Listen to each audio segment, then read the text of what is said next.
Game theory में अगर 2x2 यानी कि 2x2 से ज़्यादा अगर मैट्रिक्स का होगा ऑर्डर तो क्या करेंगे, कैसे उसको सॉल्व करेंगे और जानेंगे हम इस वीडियो में कि डोमेन्स रूल कैसे अप्लाई करते हैं।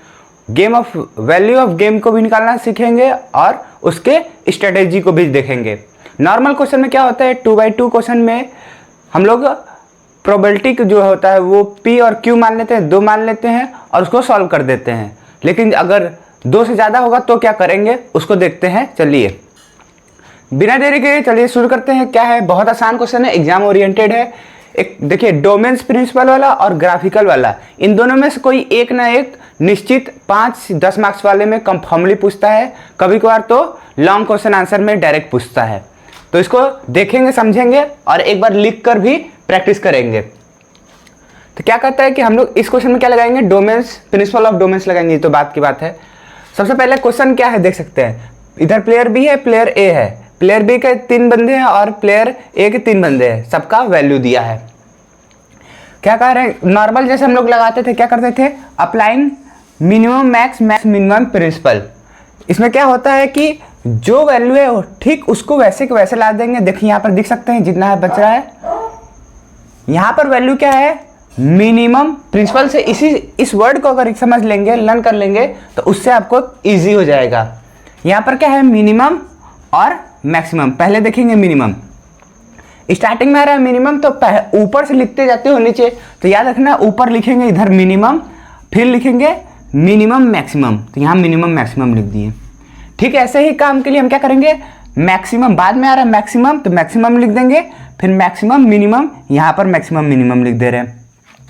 इसको अप्लाई करने का तरीका क्या है, रो कह रहा है कि मिनिमम देखो तो रो में मिनिमम देखो तो यहाँ पर -20 आ रहा है, -20 रख दिए।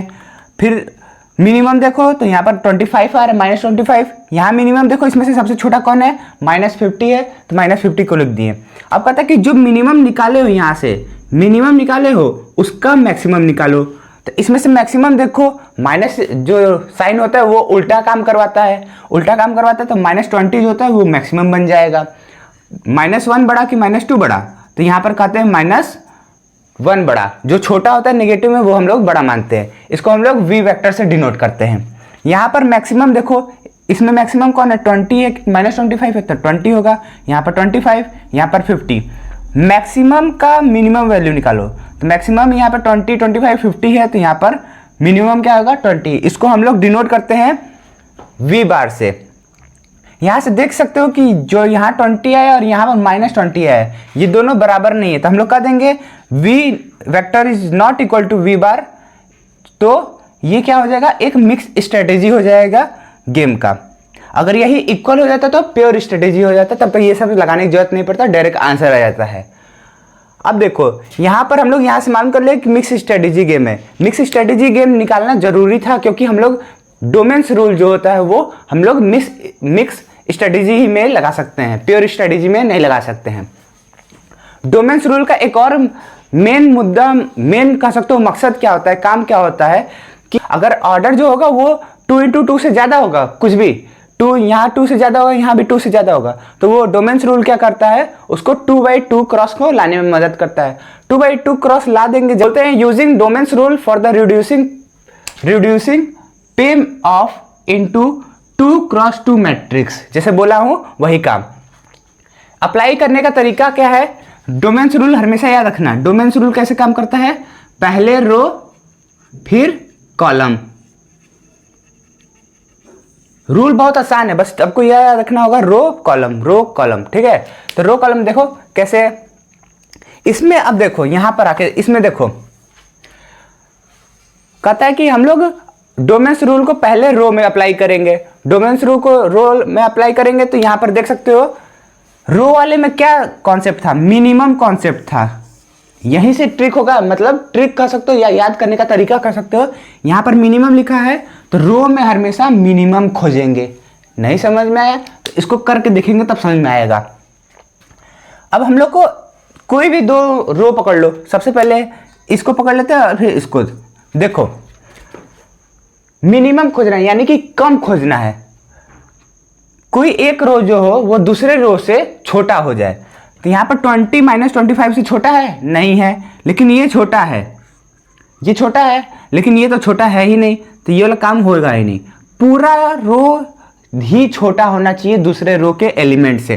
तो यहाँ पर देखो ये नहीं हुआ, तो इसको हटा दो। अब एक बार इससे कंपेयर करके देखो, यहाँ पर देखो 20 20 है, हाँ है 20 -20 और यहाँ पर -50, तो कौन छोटा है? यहाँ पर छोटा है आपका ये -20, थर्ड वाला छोटा अभी चल रहा है, और यहाँ पर इक्वल है।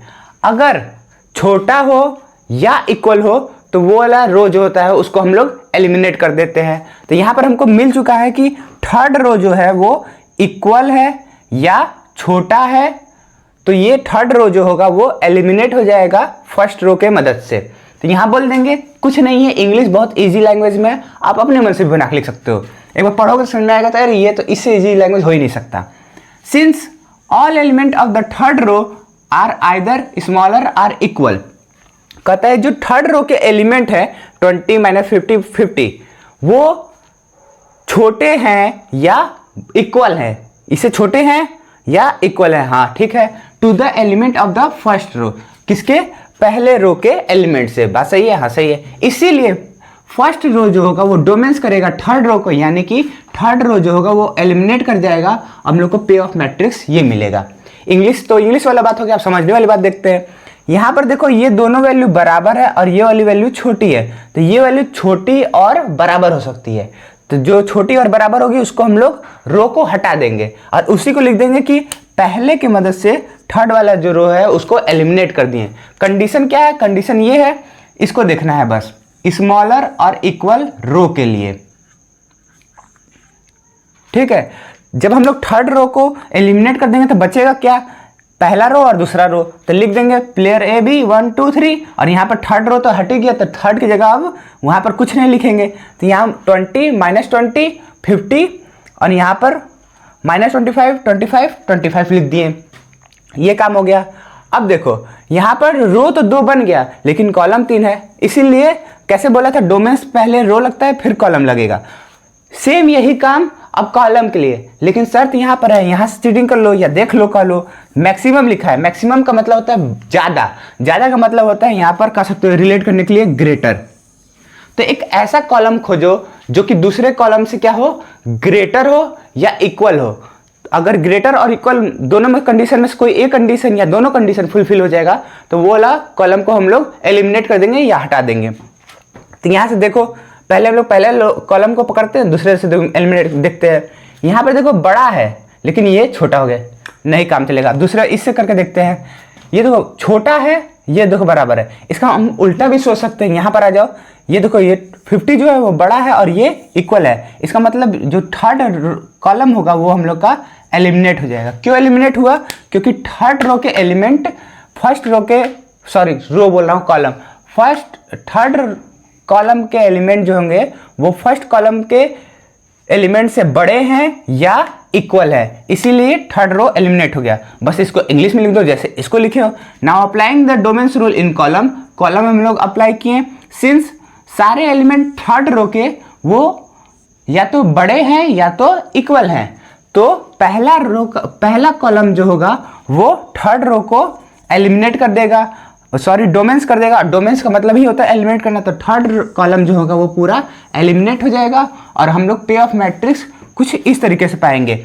जब इसको हम लोग एलिमिनेट कर देंगे तो हट जाएगा 20 -20 -25 25, तो यहाँ लिख दिया 20 -25 और -25 और 20, ये हो गया हम लोग का पे ऑफ मैट्रिक्स। जब हम लोग डोमेन्स रो लगा लिए, डोमेन्स कॉलम लगा लिए, बहुत आसान था। इसके बाद देखो यहाँ पर तो हो गया, और यहाँ से देखोगे तो नॉर्मल क्वेश्चन जो होता है वैसा बन जाएगा। डोमेन्स रूल का फायदा क्या हुआ, यहाँ पर 3 × 3 का था, क्या कन्वर्ट कर दिया, 2 × 2 का कन्वर्ट कर दिया। अब चाहो तो अगर ये मैट्रिक्स जो होगा वो बड़ा भी हो सकता है, जरूरी नहीं है 3 3 का होगा, 3 4 का हो सकता है, 4 4 का हो सकता है, 5 5 का भी हो सकता है। तो उसमें आप एक ही टाइम पर 2 ठो कॉलम 2 ठो रो एलिमिनेट कर सकते हो। बस उसको इंग्लिश में आपको यहाँ पर लिखना होगा कौन सा रो जो है वो छोटा या बराबर है, या कौन सा कॉलम जो है बड़ा है और बराबर है। इसको याद करने का तरीका आप यहाँ से देख सकते हो, मिनिमम मैक्सिमम, और इसको लिखने का तरीका ये वाला। तो मतलब ये वाला वर्ड जो है बहुत इंपॉर्टेंट है और लिखना पड़ेगा कौन सा प्रिंसिपल लगा रहे हो। इसके बाद क्या करते हैं, ये हमारा पे ऑफ मैट्रिक्स 2 × 2 का बन गया, तो हम लोग अब नॉर्मली फिर से लगाएंगे। क्या करते हैं हम लोग, applying minimum maximum maximum minimum principle. तो इसको लिख दिए, जो नॉर्मल लगाते हैं minimum maximum maximum minimum principle. तो क्या करेंगे, सब कुछ देखो ये चीज़ वैसे का वैसा लिखा है, हाँ लिखा है। तो यहाँ देखो मिनिमम फिर मिनिमम मैक्सिमम, मिनिमम फिर मिनिमम मैक्सिमम, फिर यहाँ लिखा है maximum maximum minimum, maximum maximum minimum, यहाँ लिख दिए। तो मिनिमम खोजो -20 मिनिमम है, यहाँ पर -25 मिनिमम है, यहाँ पर मैक्सिमम खोजो, कौन 20 मैक्सिमम है, यहाँ पर 25 मैक्सिमम है। मिनिमम मैक्स क्या है, मतलब मिनिमम में से बड़ा कौन है, तो जो छोटा होता है माइनस में वो बड़ा होता है, तो यहाँ पर लिख देंगे -20। यहाँ पर मैक्सिमम में से देखो मिनिमम कौन है, मैक्सिमम में से मिनिमम कौन है, तो मैक्सिमम में से मिनिमम देखो 20 है, 25 है, तो 20 लिख देंगे। यहाँ पर देखो -20 आया, यहाँ पर 20 आया, यानी वेक्टर v जो है वेक्टर बार v के बराबर नहीं है। तो हम लोग कह सकते हैं तो सैडल पॉइंट यहाँ पर एग्जिस्ट नहीं करेगा। इसका मतलब ये गेम जो है वो मिक्स स्ट्रेटेजी है। क्या इसको दोबारा करके दिखाना पड़ेगा, हाँ दिखाना पड़ेगा। यहाँ निकाल चुके हम मिक्स स्ट्रेटेजी है, लेकिन जब हम लोग इसको ट्रांसपोर्ट कर दिए हैं यानी कि सिंपल फॉर्म में ला दिए, तो भी तो चेक करके दिखाना पड़ेगा जो सिंपल फॉर्म है वो हम लोग का मिक्स स्ट्रेटेजी है कि नहीं। तो मैट्रिक्स को हम लोग रिड्यूस कर चुके हैं 2x2 क्रॉस में। अब हम लोग देखेंगे वैल्यू ऑफ गेम और स्ट्रेटेजी कैसे आती है। सबसे पहले हम लोग ये जान लेंगे कि ये दो स्टेप है उसमें हम लोग को क्या करना है। एक बार तो करना है कि बी वाला अपना स्ट्रेटेजी लगाएगा और ए को पे ऑफ करना पड़ेगा। एक बार क्या होगा कि ए वाला अपना स्ट्रेटेजी लगाएगा और बी वाले को पे ऑफ करना पड़ेगा। कहने का मतलब है कि एक बार हम अपने तरीके से गेम को हम अपना जो चालाकी कर सकते हैं या ट्रिक कर सकते हैं, मैं अपने ट्रिक से लगाऊंगा और आपको उसके बदले में पे ऑफ करना पड़ेगा, या आप अपना ट्रिक लगाएंगे और जो चाल होता है वो चलेंगे तो हमको पे ऑफ करना पड़ेगा। बस वही बात है ए और बी में। तो यहाँ पर लिख दिए हैं कि प्लेयर ए जो है वो अपना स्ट्रेटेजी लगाता है A1 A2 जिसका प्रोबेबिलिटी कितना है P1 - P रिस्पेक्टिवली, मतलब A1 के लिए P है, A2 के लिए 1 - P है। सेम चीज B जब स्ट्रेटेजी लगाएगा B1 B2 तो उसका स्ट्रेटेजी क्या होगा Q और 1 - Q होगा। यहाँ पर जैसे था उसको वैसे लिख दिया गया यहाँ पर मैट्रिक्स। और यहाँ पर देख सकते हो A1 के लिए हम क्या माने थे, P माने थे, A2 के लिए 1 - P, तो A1 के लिए P, A2 के लिए 1 - P, B के लिए Q, B2 के लिए 1 - Q। यहाँ से देखकर लिख दिए जो लेट किए थे। अब क्या करना है, इसी यहाँ पर देख सकते हो दोनों बात एक ही है, सेम चीज़ है, बस उसकी P की जगह Q आएगा, एक की जगह B आएगा। ये वाली दो बात, एक यहाँ से यहाँ तक है और एक यहाँ से यहाँ तक है, ये दोनों बात एक ही है। P और Q की वैल्यू निकालना है। कहता है कि जब ए की पे ऑफ कितनी होगी, जब हम लोग का बी अपना स्ट्रेटेजी लगाएगा। यानी कि मान चलिए हम बी हैं और आप ए हैं, अगर मैं अपना स्ट्रेटेजी लगाऊंगा तो आपको कितना पे ऑफ करना पड़ेगा। तो वही इसको लिखने का तरीका है, expected payoff A when B adopts his strategy B1 and B2। यहाँ पे लिख लेंगे स्ट्रेटेजी अडॉप्टेड बी, यानी कि बी अपना स्ट्रेटेजी अडॉप्ट किया है, क्या है B1 B2। और एक्सपेक्टेड पे ऑफ कितना होगा ए के लिए, वो यहाँ पर है। ए के लिए एक्सपेक्टेड पे ऑफ कैसे निकालेंगे, A1 के लिए यहाँ से देखो स्ट्रेटेजी क्या लग रहा है, B1 लग रहा है, तो B1 के लिए स्ट्रेटेजी देखना पड़ेगा। तो यहाँ B1 के सामने कौन है, 20 है और -25 है, तो 20 यानी P और -25 यानी कि 1 - P। तो यहाँ पे लिख देंगे 20P, दोनों को मल्टीप्लाई कर दो और दोनों को मल्टीप्लाई यहाँ पर करोगे तो -P और -25 और 1 - P आएगा। वहीं पर B2 के लिए देखो -20 और यहाँ पर 25 है, तो -20P के साथ मल्टीप्लाई हो जाएगा यहाँ पर, और यहाँ पर 25 जो है 1 - P के साथ मल्टीप्लाई हो जाएगा। तो ये हम लोग का एक्सपेक्टेड पे ऑफ ए आ जाएगा। मान चलो कि जो हम स्ट्रेटेजी लगाए थे वो कोई काम ही कर नहीं रहा, तब क्या होगा, ये दोनों वैल्यू जो होगा वो इक्वल हो जाएगी।